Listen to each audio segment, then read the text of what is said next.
Welcome to Dagnabbit, boys. We have rolling. a special guest today, Sam Piro. You might know him as he plays in the movie version of Tetris. He plays the blocks. Right, because of my face, my head. Yes, because your head is shaped like a square. It is very square. So I wanted to do that square joke out of the way so we can move on. When did you think of that? What? When did you think of that joke? I was taking a piss. In there? Yeah. Well, I'm glad it wasn't like last night. Glad you didn't like have it and be like, I'm ready to fucking, I can't wait. I just thought we have to introduce Sam some way, so, might as well have like a little thing. Well, you could say that Sam is a stand-up comedian in Los Angeles. He runs a great show at High Hostel in Santa Monica, California.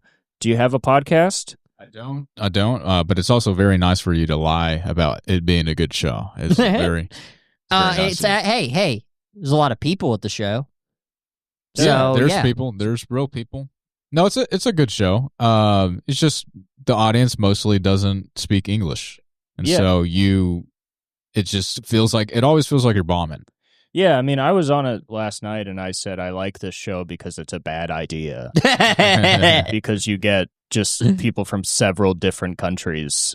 A lot of them don't even speak English to watch stand-up comedy, which is like to watch comedy, you have to have not only a fluency in a language, but also understand the subtleties of that language. Yeah, you don't realize how many jokes you have that depend on phrasing until you do that show. Yeah. I mean, I think even if you took like somebody like Jerry Seinfeld, who you might think of as a simple comedian, could actually be way more unintelligible than other comedians because a lot of his stuff is like wordplay. Yeah. Where he's like, isn't it weird that this is also that? And then it'd be like, they both sound foreign. I don't know. Yeah. It's like energy at that show that kind of matters the most. It does. Yeah, just talking to him. It's a great show to work on, just like talking and being present and all that sort of stuff. Physical comedy does the best. Physical comedy? At that show, yeah. Just hold the mic. Yeah, you got to talk. Say it again. Physical comedy does the best. Say it again. Say it again. Physical comedy does the best. Yeah, so, yeah, if, next time I'm going to bring a banana peel and I'm going to purposely slip on it. I mean, if you did, yeah. I made a joke last night where I was like, there's a French guy. I was like, I don't know what would make you laugh, just jokes about fucking kids. That actually got him. It did get him because it is a universal thing that everybody's like, they are gross, aren't they? Yeah. They are disgusting pedophiles over there. Yeah. Because all the disgusting pedophiles are like, I got to go where I'm wanted, and it's always Paris. Yeah, France will take them. Israel will take them. They have a big population. They tolerate them. Yeah. Well, I mean, France almost wants them. Like with who? Not because they know they're smart. Yeah, who's that disgrace? They know they're smart. Yeah. We need more intelligence in this country. Yeah. We'll take all of them. Their NASA is all just pedophiles. We thought we got all these smart guys. Yeah, it's like Operation Paperclip. It's like Operation Pictures of Kids. How about that? Operation Paperclip to hold kids love paper. Oh, your file of kid pictures? Yeah, your file of kid pictures. Yeah. We got Nazis to build rockets. They got pedophiles just to fuck more kids. They're trying to get all these pedophiles to build rockets. They don't know what the fuck they're doing. They're building really small rockets. They say they can fit inside of kids. I want to send a kid into space. A kid and a man. Keep sending kids up. They keep shooting kids out of cannons into the Gaza Strip. I don't know what the fuck they're doing. Yeah, they invented childbirth. They're like, we got to make more kids. They think they invented giving birth to kids. Childbirth is a pedophile's idea. Only a pedophile would like childbirth. You happy there's a new kid? There's enough kids. There's more than enough. There ain't enough food. Ain't enough food, but you trying to have another kid, what, to date? Because you want a girlfriend? I don't think so. You gonna take that kid to dinner? There's less food. Just because you wanted to date a kid. It's a cheap date. It is a kid is a cheap date. Yeah. 4-piece McNugget meal. Just a guy on stage like, man, kids is cheap. I had to lay off these grown-ass women wasting all my damn money. These kids cheap as fuck. You get them 2 McNuggies, they trying to fuck. Everybody's like, they are? And he's like, not really, but you feel me. They start getting sleepy. You feed them enough McNuggets, they start getting sleepy. I lost a few teeth from when I was a kid, biting into McNuggets. I lost a few of them. You lost a few of them? A few teeth, yeah. What's up with Because your teeth? I was a fat kid as growing up, so a lot of the time I'd eat McDonald's. Yeah. And when I was losing my teeth, a lot of it were from McDonald's.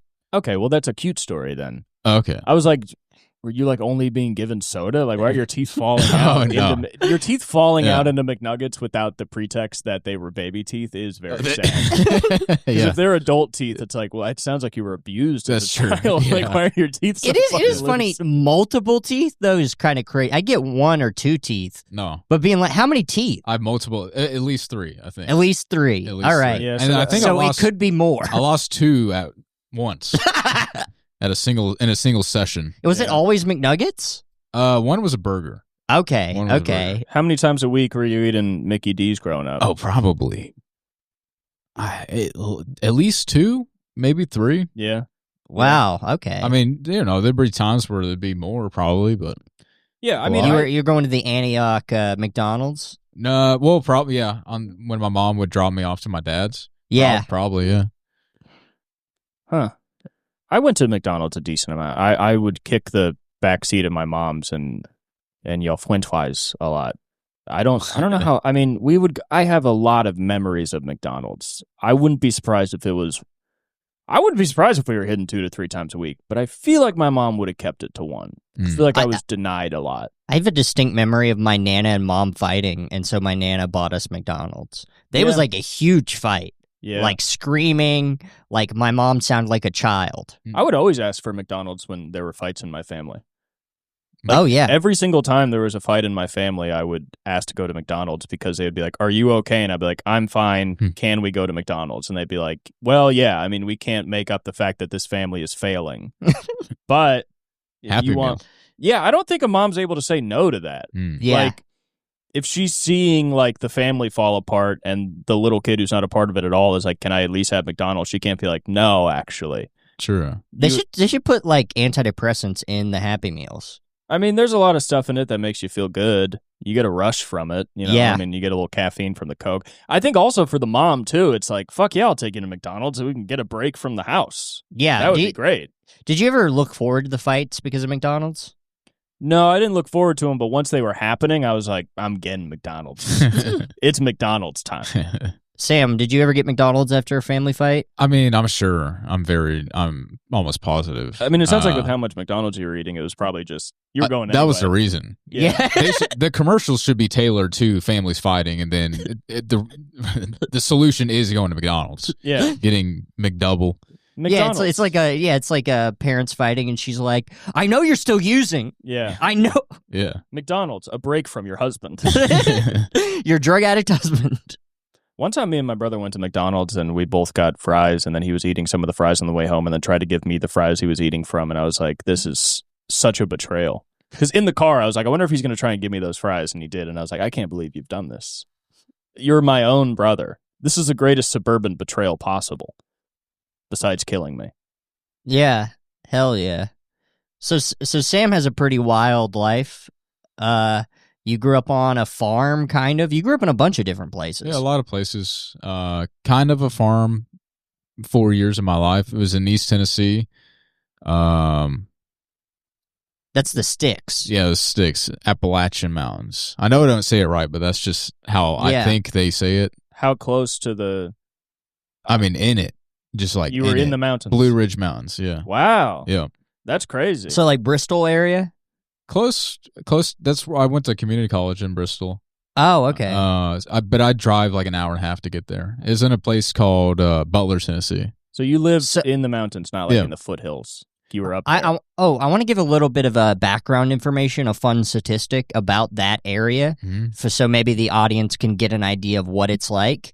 It's the most mentally ill area in the entirety of America. That whole area. Yeah, well, I wasn't contributing to that, but Sam was normal. No, but... I definitely had my problems. But yeah, definitely a lot of drugs. Yes. My some of the closest friends that I had when I was living there. There was a girl named Randy, and I forget her. She had brothers. I forget their names, but the house that they lived in was had like holes in the floorboards, and rats would come up through them, and yeah, it was very, not good. Wasn't a good place. Living proof. Living proof, yeah.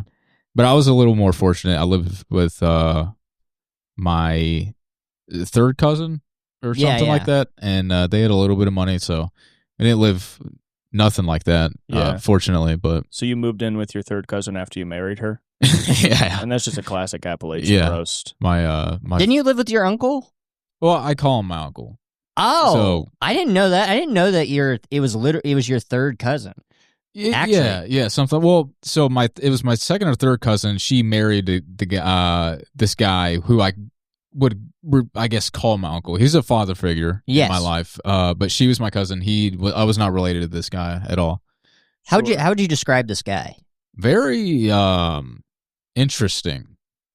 Very interesting character for sure. Almost think of like a guy from Staten Island or Long Island or something, kind of like that. But in Appalachia. Yes. Where was he from? Was he from Buffalo? From New York. Buffalo, New York. Yeah. Okay. Yeah. Very very interesting guy. Yeah. I mean, he's the best way I can describe him is he's like Joey Diaz, except just a little less aggressive. If that makes sense. Surprising a guy like that would live in Appalachia. Yeah. You'd think he would need to be around delis and things like that. You would think that, but I mean, he's adaptable. Yeah. He had a farm, so he lived at the deli. It's just funny to think of. Well, I guess there's no Buffalo accent. Did he have an accent of any kind? Definitely. New York, yeah. A very New York accent. Uh-huh. Huh. Interesting. One of the first, I've known Sam for, how long? 5 years? Probably, yeah, somewhere around that. Yeah, 5 years. We moved out here together. One of the earliest memories I have. Did you guys move out after you got married? Yeah. We're actually cousins. Yeah. Okay. He's my 47th cousin. So you just fuck. Do you mind me bringing up the goat story? Oh, yeah, sure. Go ahead. Yeah. He would tell this horrifying story about a goat. And I used to have him close out my spring water mic. I gave him as much time as he wanted. And a lot of times he would conclude it by telling this goat story because we all demanded it. Do you want to tell the goat story? I could. Yeah. So this was on this was on the property where I lived in East Tennessee. We had a bunch of different animals. We had goats. There was one day, it was a school day. The guy that I call my uncle, he woke me up at like 5 a.m. and I didn't know what was going on. He was just like, "Come upstairs." So I go upstairs. It's always a bad day when the man you call your uncle wakes you up at 5 a.m. Yeah. The man you call your uncle, that's actually your cousin. Yeah. Yeah. Okay. But so he come upstairs, doesn't give me a reason why. Opens up the front door. We go into the front porch. He just hands me a gun, and it's a shotgun pistol. Yeah, it was a shotgun pistol. Like one of those like weird like double barrel. No, it's just like a shell. Sounds like something. a pirate gun. I forget what they call it. Okay. It has a certain name. I'm but not versed in guns. Yeah, I mean, it is just imagine Sam in this story dressed up like a pirate. That'll make more sense. I was wearing a cow. Like so like I was wearing when I just woke up, so I just threw shit on. So I was wearing cowboy boots and camouflage gym shorts. Okay. And I don't probably no t-shirt or something. This story is actually much funner to me now, knowing that you weren't wearing a shirt while doing it. Yeah, I feel like once you get handed the gun, you're like, I actually should probably put on a shirt. I feel like this might be a shirt situation. Yeah.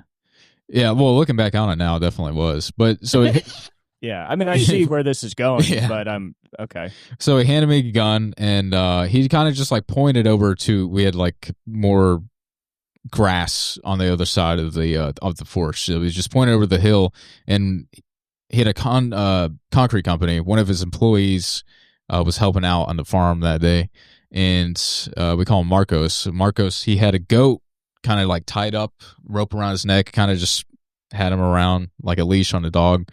And my uncle just kind of just like pointed over, and he's like, "All right, I'm going to need you to take care of this." And I mean, I knew what he wanted me to do. So I went up to Marcos, and Marcos was like, just don't shoot my hand. We kept repeating that. No mano, no mano, no mano. He's Japanese or something. Yeah. No, he's Hispanic. Yeah. But It's crazy for a Mexican guy to make it to Appalachia. It's just wild. yeah. So I was just my main goal was not to shoot this guy's hand. Sure. Yeah. So I put the gun to the goat's head, and my hand is shaking, and so I pulled the trigger. I barely missed his hand. I almost got his hand, and he flipped out on me. But the goat, so I shot the goat in the head, and it did not kill him on the first shot. What kind of shotgun shells was it? Was it like was it like the I think it was bird a shot or like one. Slugs? I think a slug, but it was like a skinnier slug. I'm not really not too sure. It's not much of a spray necessarily. Well, not at that range. Yeah. Okay. Sure. Yeah, at that range, there's almost no spread. Just kind of right there. There's no spread. Yeah. So I shot the goat in the head. I only shot part of its head. Great. Yeah. Totally. So I blew off, a certain section of the head, and you could see its brain and stuff. And was it making sounds or did it fall? It wasn't making any sound, but smoke was coming out of it. Oh no! Yeah. So it's kind of and the goat's tongue was out, kind of just like that. It was moving. Yeah. Still. Yeah, it was still moving. That sucks. Yeah, it was like that sucks for you. And to me, it looks like a Kiss concert, pretty much, just like smoke going up. Yeah, it was like Gene Simmons. Yeah. We didn't have money to go to a Kiss concert, but it maimed a goat. Yeah. And as it was suffering to death, it did kind of look like Gene Simmons. So that was cool. Yeah. And then I shot him again. And that's the rest is history. The rest is history. And why the goat's dead? Why did he want you to do that as like a manhood ritual, or was there something wrong with the goat? No, I think we're just slaughtering it for meat, something like that.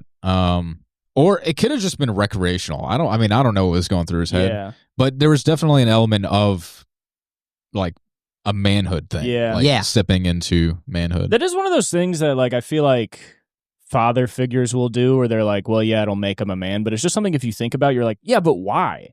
Right. Like, because he's killed a goat, he's going to have a better time in life? No. It'll make you a man. You just have to live with that now. Yeah. It'll make you a man. It'll make you a sad man. Yeah. It's not going to make you good at work. You're just going to be at your desk like, I fucking killed that goat. You'll be at your desk like, I guess I got to kill my boss. Yeah. I mean, all it's ever... How old are you in this story? 21? You were maybe? 21 at the time. Yeah, I wasn't really that. Well, that's young. even actually weirder because you're fully an adult. Actually, yeah. So he saw. I had no clue. I thought you were like a teenager. I might have been. I know in one instance he made me just a guy. He made me shoot a rabbit on Thanksgiving when I might have been 14 or something. But this one could have been 21, 17. Yeah, I don't really remember specifically. I feel like at that age, I mean, I'm not faulting you for doing it. Is what it is, but I feel like at that age you could just be like, hey man, I don't need have a I mean, like I said, I didn't have a father figure growing up, so he was like my very first father figure. Everything he said and did, I was like, okay, this is just what we're doing. This is what we're doing. I didn't have really any remorse of killing any of the animals until later. If that that makes sense. I was just, it's kind of like, people will also talk about how, Trump is bad and stuff. And this is not an advocation for Trump or anything. But like, I voted for Trump when I was 18. Yeah. But I voted for him because this man, uncle or whatever, he persuaded me and he. Yeah. I was like, all right, this guy is cool. Yeah. I'll just vote for him. I didn't have the brains to even like think about why I should vote for somebody. Yeah. And like, I didn't stand for anything, and I still don't really stand for anything. Well, would you like to take this time to apologize to historically oppressed communities? Yes, I have contribution to fascism. Yeah, completely. But it's a very similar thing in that, like, that's why everybody votes. I didn't necessarily have like a choice, if that makes sense. I was just living, and this is the path that I was like pushed down. Totally. Yeah. I mean, it's good that at least you can admit that's why you voted, instead of people whose fucking dad and grandfather all voted Republican and then like, I did it because I wanted to. Yeah. It's like, why do you think you even wanted to? Like, it's like, I get that. Totally. I mean, why would you vote for Hillary Clinton when nobody around you was also? Let alone funny. Calling her evil. That is funny, to imagine you killing a goat and then being like, I stand with Hillary. I think once you shoot a goat in the head with a shotgun, you're not voting for Clinton. Yeah. Like, You're like, listen, politics aside, guys who do what I just did don't vote for her. No, I don't think so. That shit was Clinton wasn't even on the ballot. The ballot was covered in goat blood. Yeah. All the ballots. Actually, now that I think about it, I lived on another farm as well in Pennsylvania one time. Or I didn't live with them. I worked on this farm. But they were pretty liberal, the people that ran that farm. That's good. It was surprising. That's nice. Yeah. How old were you when you work on that farm? Oh, that one I was 21. 20 or 21. There's always something new I find out about your life. Yeah. Well, I mean, my mom was in the military, single mom, so she would get deployed, and I would just go either go with her or live with my uncle or somebody else. Did you ever meet your father? Yes. Yeah. When did he split? Did he split, or was he just sort of vaguely around? No, he split. Could you just make sure you're talking to the? Oh, okay. Well, it should be good. I'm looking at that. Yeah, your levels are good. Oh yeah, I was just making sure. So my dad split when I was 2. My mom divorced him. He wasn't around much. I don't have barely any memories of him. Other than like him taking me to some, what do they call it? It's like an Indian day or something. Like there's teepees set up. Oh yeah, I know what you're talking about. I don't know. It's just like but tribes would come and you'd learn about Indian culture. That's nice. I forget what it's fucking called, but yeah. So that's one memory, and then I just have some memories of him like eating dinner with him. Yeah, and that's really it. When was the last time you talked to him? I haven't heard his voice in probably I guess when I was 20, 21, 20, how old are you now? Or something, 29. 29. So you text him? Email. Really? Yeah. Wow. Interesting. Yeah, I emailed him today. Really? How often do you email? Not very often. Huh. It's just a complicated thing. Yeah. But the joke that you know about, that's an amalgamation of all the father figures that I had in my life. Okay. And other people. Yeah. How many places have you lived at this point? You've lived in more places than most everyone I met. Well, there's definitely people that have lived in more places than me. I mean, if you're a military kid, that's pretty standard, right? I feel like you're always bopping around. Most of the places, I didn't live in most of these places until I was in my later teens or earlier 20s. But I've lived in, Tennessee, Nashville, East Tennessee. I've lived in South Carolina. Went to Texas for a little bit. Yeah. It's just nothing, but they weren't like significant for me to really even have like many experiences. But you also bounced around Tennessee a bunch. Like, yeah. You stayed at, he lived in probably you've lived in 6 places in around Nashville and in Nashville. In the case of Antioch. Yeah. My parents split. I think my mom might have lived in 2 or 3 different apartments before marrying my dad, and then they split. There's a lot I don't remember as well. Yes. It's just from what I hear. Yes. During the pandemic, we did a lot of we did John Hickok, previous guest. We hung out a lot in his basement. Do you remember those? Do you remember anything specific and crazy?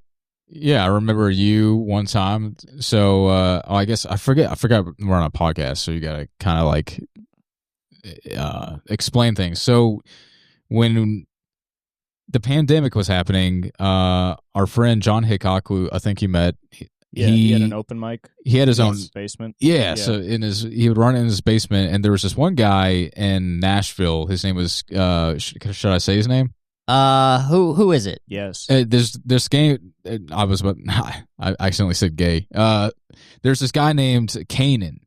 Oh, guy named Kanan. He came to the open mics, right? So it was just me, Shane, and 4 other guys or something.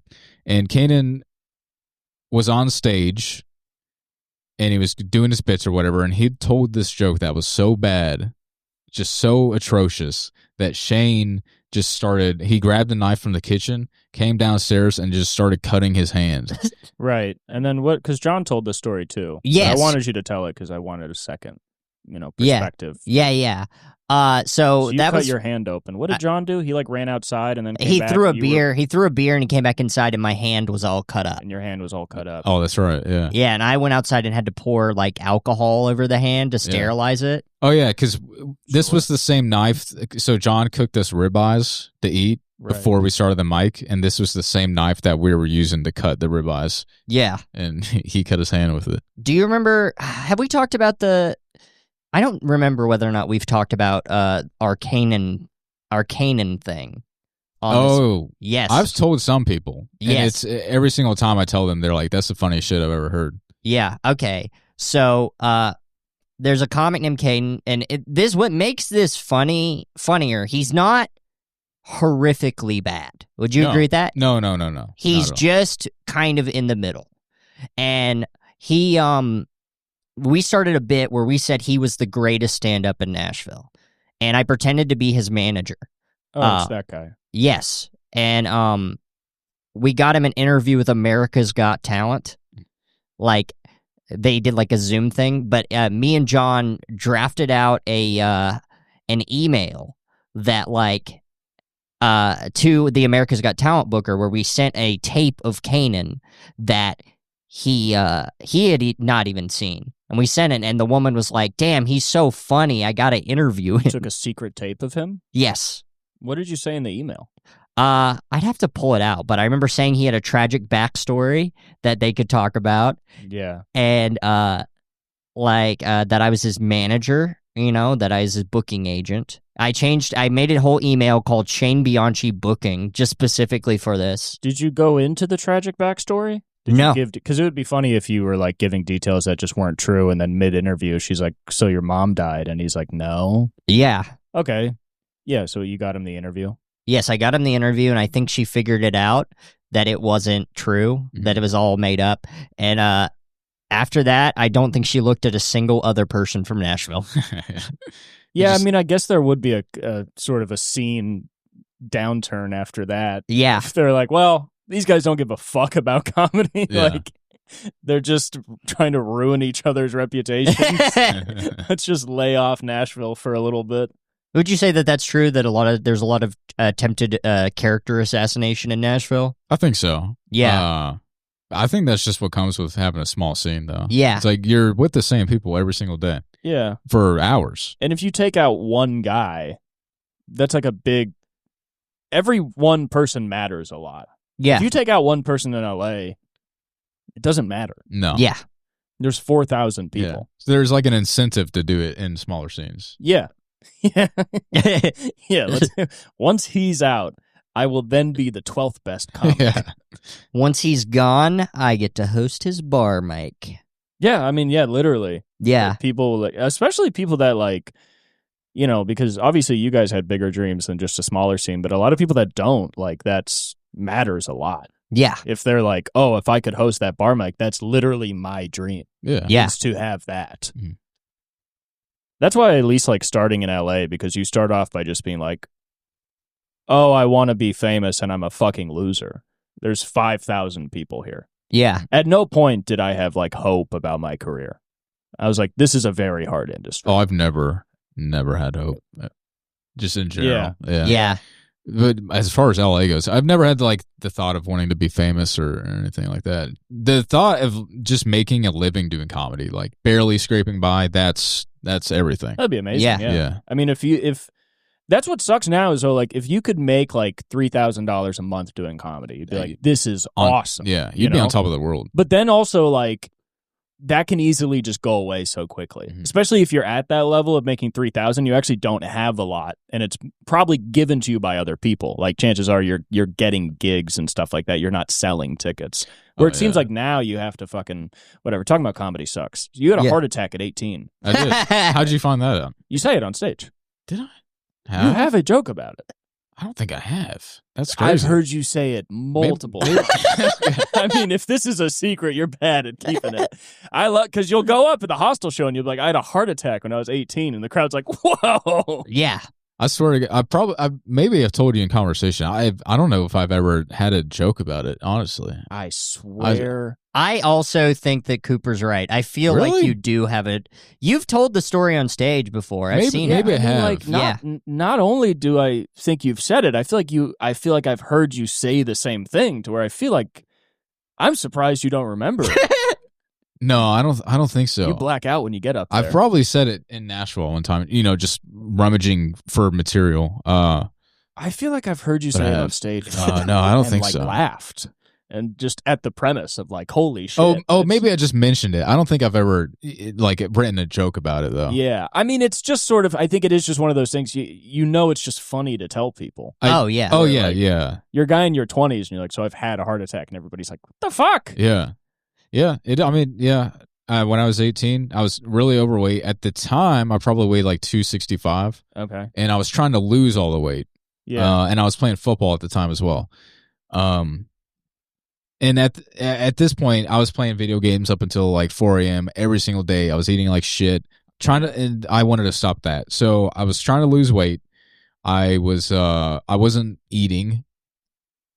I wasn't eating anything. Wow. And then I would go to bed at 4 a.m. I'd wake up at 6 or 7 to go to football practice. And then I wouldn't sleep after I get home. And there would be a second session for football at like 2 or something. And I still haven't ate during the day. And then I would just sleep like shit. And then eventually I woke up one night and I just was having a heart attack. Oh, it was in your sleep. It woke me up. Yeah, right. Yeah. Were you living with your mom at the time? I was, yeah. Did you wake her up and is like, hey, did you know it was a heart attack? No clue. Wow, you just thought like severe chest pain, numbness going in my back and my left arm. I had no clue. I mean, you're not even thinking about anything at that point. I was just like yelling for my mom. Yeah. From my room. You're just like, this is bad. How did the doctors react? They very serious. One of them, I think. Yeah. It's good they weren't silly about it. Yeah. It would suck if they were like, hey. Guys, like, this is like the 7th time this week. An 18-year-old having a heart attack. I hate being a Southern doctor. All these teenagers are having heart attacks. What were you eating at the time? Would you just like starve yourself and then like get fast food? But that's probably what it would. Oh yeah, I was eating like the 7-Eleven. They'd have the fresh breakfast sandwiches in the morning. I would have like 3 of those, and then you just kind of wouldn't eat. Yeah, I wouldn't eat. I would have like Subway for dinner or something. Yeah. My mom at the time, she was cooking like healthy meals. Yeah, it had nothing to do with her or anything. It was just like when I was hungry, I just made the wrong choices. Sure. Yeah. And you were playing. Were you World of Warcraft? You were World of Warcraft. Oh, at that time, no, I was definitely playing video games. I was doing like more. Just calling him an addict. No, he'll admit it. It's a heart attack story. I was a WoW addict at one point in my life. Yeah, I mean it's immersive. Very immersive. Yeah, you're telling me. I'm thinking. I'm having flashbacks right now. No, at you that were time making your living off of it. Call of Duty. Oh, at that time, I was doing YouTube. You're streaming. Not streaming. No, this was a different thing. This was I also don't want to really get into specifics with this as well because it's almost a similar thing to like the Comedy Store, I would think. That like people want things from you, if that makes sense, but you'll get gamers trying to hit your line. Yeah, I mean, I've been hacked like multiple times. Like back in the day, you would have a Skype. Like if you were on a team for Call of Duty or something, you'd have a Skype, and it was very easy to hack back in the day. Like all it took was social engineering. You just find out somebody's IP, and you could get it somehow, get the info. But do you still do that? No, that's the way. It's a dead art form, I guess you can say now.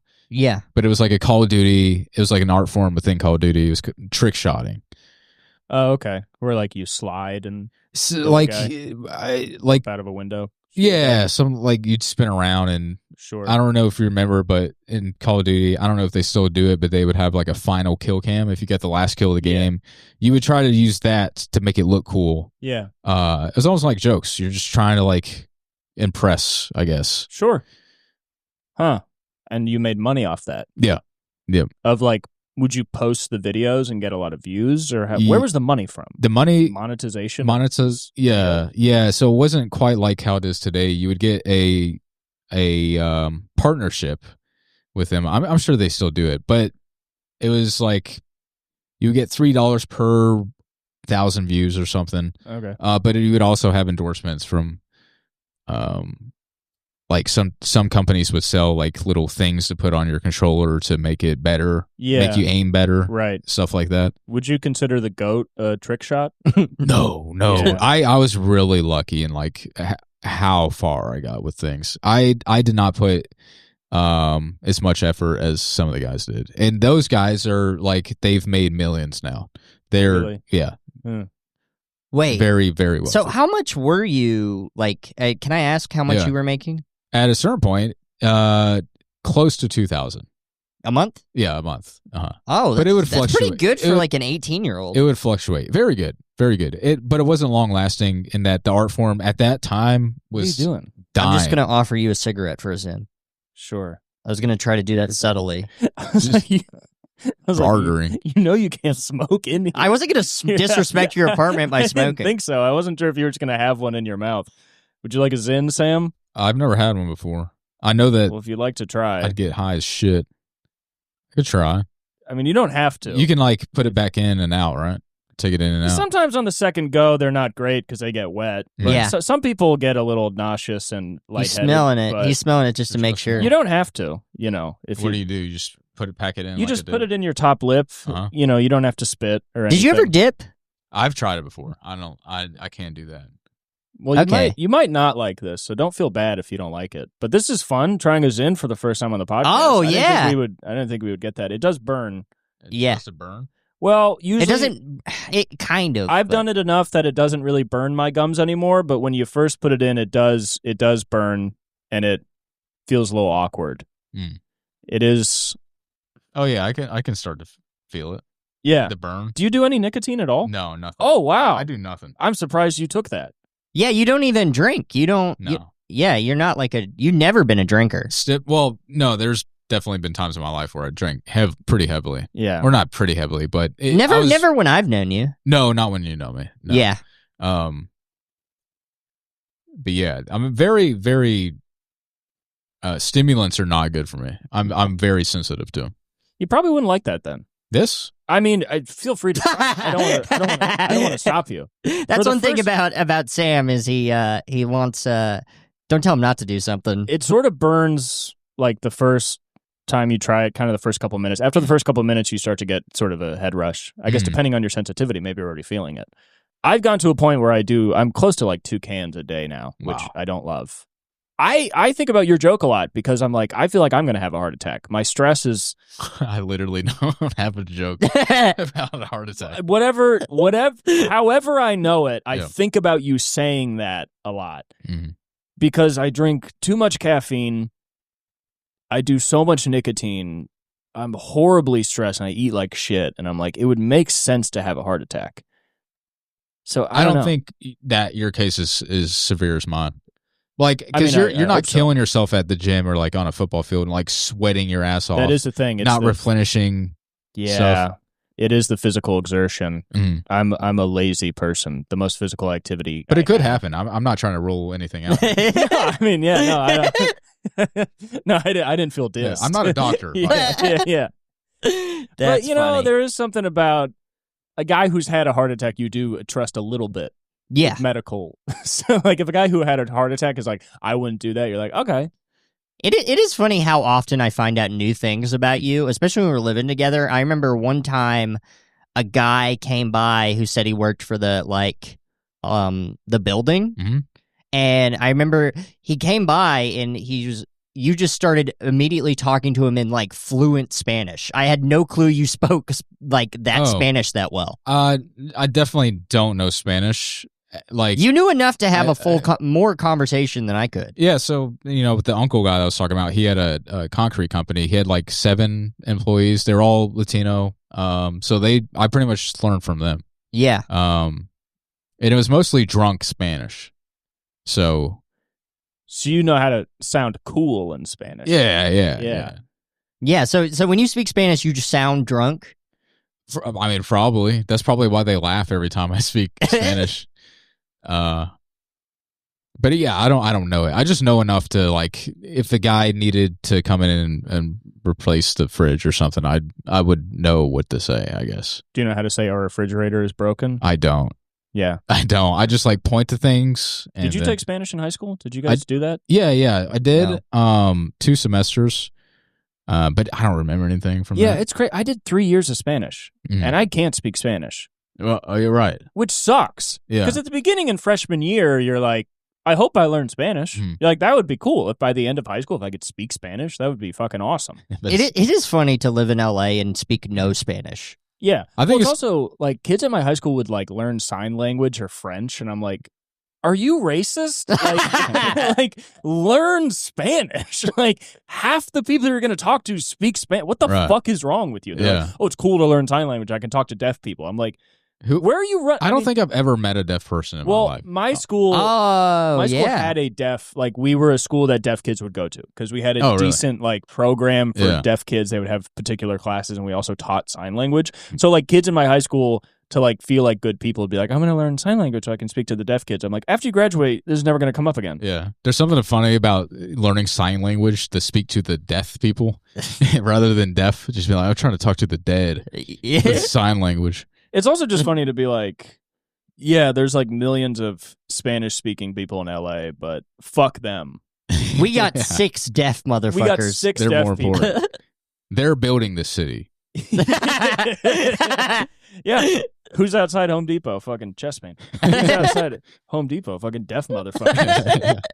All these goddamn Anne Franks or whatever her name is. What's Helen Keller. All these fucking Anne Franks. All these Helen Kellers.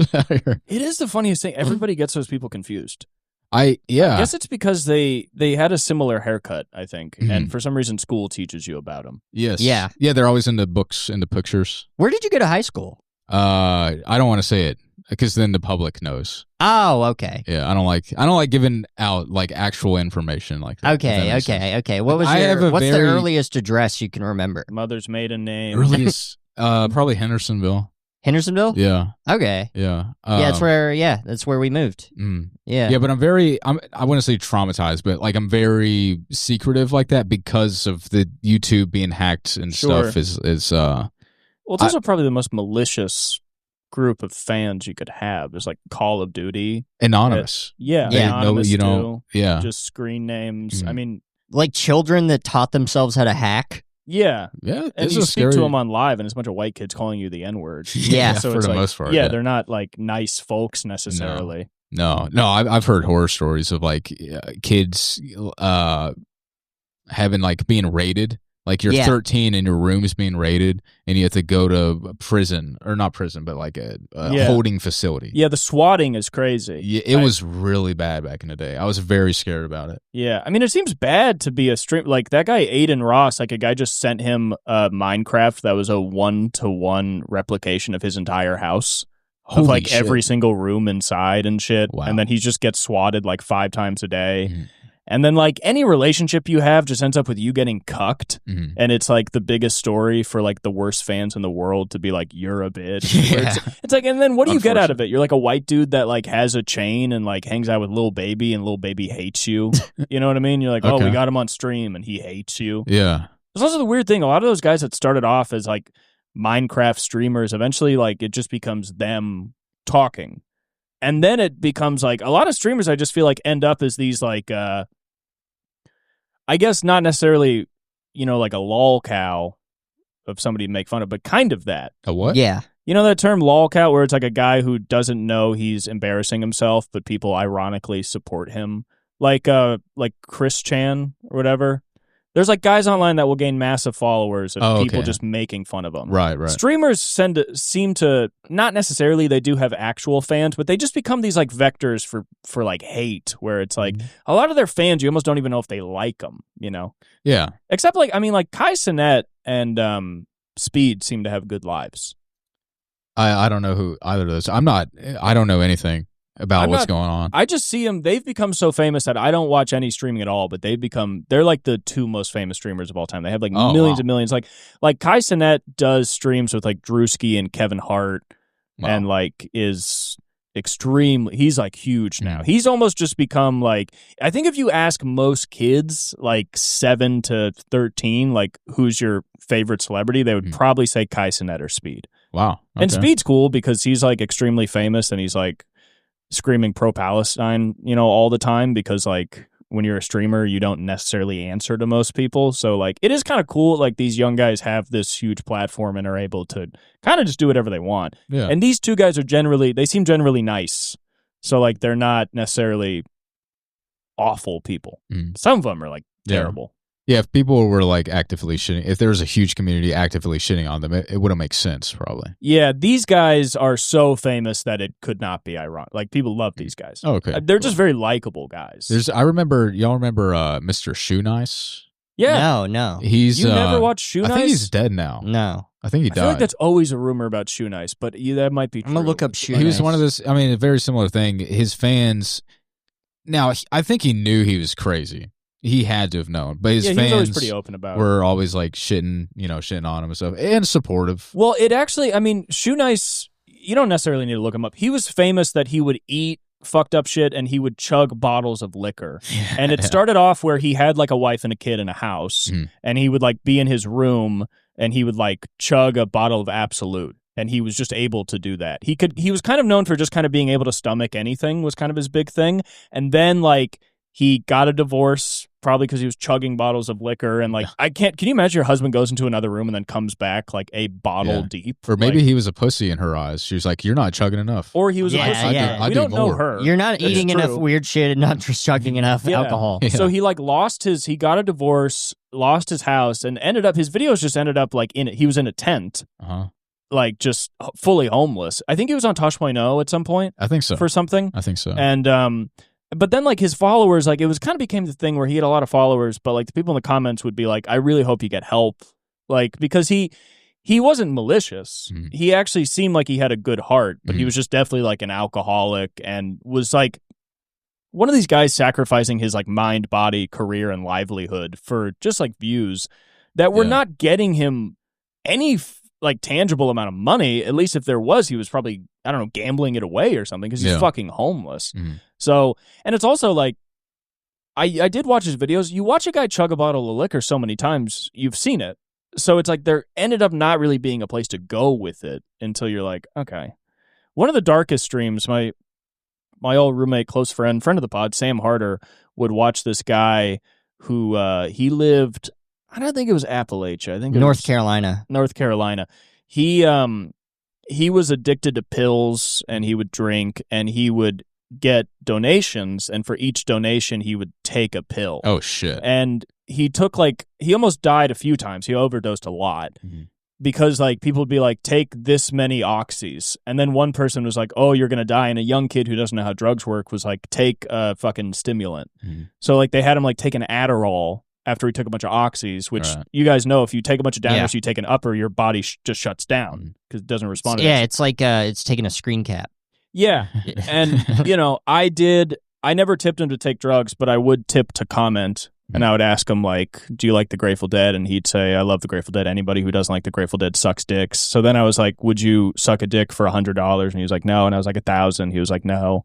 And I was like, 10,000. He was like, I remember like $50K. And then he just was like mental turmoil. So I will say, small part. Yeah. I was a small part of it, but it was literally just the most decrepit stream. He had a friend that bought a property, or he got inherited a property that had like a house on it. And he wanted to get rid of the house and he didn't want to pay for a demolition. So he just tried to burn the house and then had to go to jail for that. But they would just follow him burn around. Your own house? Yeah, no, what because is this? It was in the woods, so you can't just start a fire. Oh, that's true. Yeah. So my first week, and one of my first weeks in LA, I walked over to you and Sam's apartment, and we watched the stream, and a guy was wearing a Guns N' Roses shirt, and you kept paying to have an AI voice say, Guns N' Roses is gay, Guns N' Roses is gay. Yeah, I mean... This is during a fight. There's like a fight between a couple. Yeah, because it was, they were white trash, so they were fighting all the time. Mhm. They were just constantly fighting, but they would keep streaming. So like while they're fighting, you could just be like, Guns N' Roses is gay. And they'd be like, fuck you, shut up! And like, it's very funny. If people are going to choose to fight while streaming, it's like, well, I'll just bring up other stuff while you're talking. Because nobody's being quiet. Nobody's not tipping to have it say something. Right. You could tip to play a song and all that stuff. I had a funny you memory during the pod. I remember me and John, because we'd watch The Simpsons in his basement a lot while we and we put it on, and you admitted you had never seen an episode not in Italian. Oh yeah, that's right.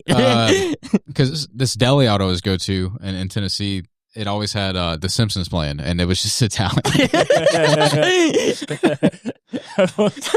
It's okay in Italian, but it's really great in English. It was very funny watching you discover The Simpsons is in English. I was like, this is funny. This is crazy. I also remember you discovering Seinfeld. That was a funny time. Oh yeah. I've still only seen the pilot of that. Seinfeld in Italian sounds pretty fun. Yeah. You speak any Italian? No, you pick any up? no, not at all. He didn't pick up any Italian from The Simpsons. No. I mean, it sounds like you can pick up languages decently. Maybe, yeah. Yeah, I like The Simpsons. It's cool. Yeah, I'm glad that y'all showed me that. Yeah. Y'all exposed me to that. Exposed me to the dark, seedy side of the entertainment industry, like the Simpsons. So we usually do a thing with guests of the podcast closer to the end of the episode. We have our guests take an anxiety and depression test. Would you be interested in doing that? Oh, wow. I guess. Okay. It's fairly brief. It just helps. Forgot to do it with Eric. Oh, yeah, that would have been funny. Make it a... Is this your way of being like, I will quit comedy someday, but I will be a therapist? I sure hope not. My dad's a therapist. So, I mean, I learn a lot about therapy because I'm a bad person, so I try and understand my own brain. But to the therapy, I'd have to go back to college. So I'd have to probably take out loans or just waste more of my parents' money. I mean, if I become a therapist, shit is fucked. Okay. I really hope not. Like, comedy would have to completely disappear. But no, we don't. We don't do this to be smart. It's just very funny. Yeah, it is funny to do this. Okay, so you can fill it out yourself if you prefer, or I can just ask you the questions. Do you have a preference? I don't know how to read, so it's probably great. So this is the first one's 25 questions. They're very short. And then it's just going to ask, put a check to indicate how much you have experienced each symptom during the past week, including today. Please answer all 25 questions. So just how much you felt these things in the past week. It is on a scale of 0 to 4. So 0 is not at all. 1 is somewhat. 2 is moderately. 3 is a lot. 4 is extremely. Does that make sense? That makes sense. Okay. So first, in the past week, feeling sad or down in the dumps? 0 to 4. Past week. Isn't it Monday? Wait. Sunday. Okay, Sunday. Yeah, so there has been a week. Maybe a 3. 3 this week, yeah. Okay, so it's going to be a lot. Okay. Starting off good. You're a good guest to the pod. I mean, what is a lot, though? I guess a lot compared to extremely, I guess would be like, probably every day, but maybe not the whole day. Extremely, I guess, would be like morning to night. Just I want to fucking die. Okay. Yeah, I've had days or some weeks like that before. But this week, maybe not extremely. Yeah, not extremely. Maybe Okay. a 2 rather than a 3. Maybe a 2. Yeah. All right. And there's, yeah. Okay, so feeling unhappy or blue. Sometimes they're a little redundant. We can breeze through. It's like the same question. Yeah. Crying spells or tearfulness? 0. Feeling discouraged? I'd say a 3. All right. Feeling hopeless? Hopeless. What would you describe hopeless as? I just sort of thinking that there's not really a light at the end of the tunnel, that everything you're doing is for naught. You know, there's kind of no hope for you. You know what I mean? Okay. Maybe a 2. 1 or a 2. All right. Good. 1 would be somewhat. That feels fair, right? Yeah. Low self-esteem. Probably a 3. All right. Feeling worthless or inadequate. Maybe probably a 2. Okay. Guilt or shame. Am I supposed to describe these things? No. You don't have to. You don't have to describe. We can fly through these. Just 0 to 4, whatever whatever feels right. Just throw it out. Guilt or shame. I just realized Shane's probably been looking at me this whole time. No. Well, you're a guest of the pod. Oh, that's true. Okay. Shame. I'd say a 2. Okay. Criticizing yourself or blaming others. This should be 2 separate questions. Yeah, it's the opposite. It's like either one thing or the opposite of that thing. Listen, we just got to get through this. There's too much dead air. 2. All right. Difficulty making decisions. 3. All right. Loss of interest in family, friends, or colleagues. 3. All right. Loneliness. 3. All right. Spending less time with family or friends. That's 4. All right. Loss of motivation. 3. Okay. Loss of interest in work or other activities. 2. Avoiding work or other activities. I go with a 2 on that. Loss of pleasure or satisfaction in life. That's a fan favorite question. Maybe a 2. Okay. And these are physical symptoms. Feeling tired. 4. All right. Difficulty sleeping or sleeping too much. 3. Decreased or increased appetite. 4. Loss of interest in sex. 2. Worrying about your health. 3. That seems fair. Do you have any suicidal thoughts? Not this week. Oh, good for you. Would you like to end your life? Is that also a 0? Yeah, probably 0. All right. Do you have a plan for harming yourself? I guess we could probably say 0. It'd be funny if you didn't have that thought, but you had a plan. Yeah. All right. So 4, 7, 8, 11, 13, 15, 17, 20, 23, 26, 30, 33, 35, 37, 39, 43, 46, 50, 52, 54. All right. So before I tell you your scores, I'll tell you last week. I take this every week. Oh, okay. Last week I took it. I got a 73. Holy shit. So the way that this is graded, 0 to 5, no depression. Normal but unhappy, 6 to 10. 11 to 25, mild depression. 26 to 50, moderate depression. 51 to 75 is severe depression. And extreme depression is 76 to 100. So right now you're at 54. So you're right over the edge of severe, but I will say close to moderate. So right. And that's not bad. Yeah. That's a good place to be. I mean, this has been a good episode. Yeah. So usually the good episodes, people are not feeling great. Yeah, that's what's good about our podcast. If you're feeling bad, it's a great episode. Oh, that makes sense. Yeah. Okay. Yeah. It's 2 guys who feel bad most of the time. Yeah. I like that. Yeah, I mean, usually There's not enough podcasts like that. I will say Too much happy. Yeah, the podcasts are happy. We just got to bring a sad guy kind of thing to the table that no one's really accepted yet. But yeah, some guys are wild and gnarly, but we're just generally not doing great. All right. Yeah, angry and sad. We'll take a quick anxiety test, if that's all right with you. Yeah. We need verbal consent for these tests. Oh, really? No. I like to, you don't want to force. Jesse Johnson did decline. Yeah. So now going forward, if we give these to guys, I do want to give them the option that we don't have to. Because I guess I realized it. I did rush you through the last one. I didn't mean to, Oh, no. But a lot of dead air. Yeah. So this one's 33 questions. And you're not selling this information to China, right? No, I mean they get all of it. It's they already have it's it. Online. It's online. Yeah. They can just get it. I forgot. Yeah. So this one pretty much the same deal. The score is a little different because it's only 0 to 3. So 0 not at all, 1 somewhat, 2 moderately, 3 a lot. So it's, I guess, a little less subtle, Mhm. but, who cares? Let's grip it and rip it. So, so this is, in the past week, have you been feeling these things? This actually says past several days. Let's just say the week. We'll give you the week. So, 1, anxiety, nervousness, worry, or fear. Have you felt that in the last week? 3. That's a 3. What's 3 again? What's it called? A lot. A lot. That's the Okay. highest score. All right. It's a very basic description of 3. A lot. A lot.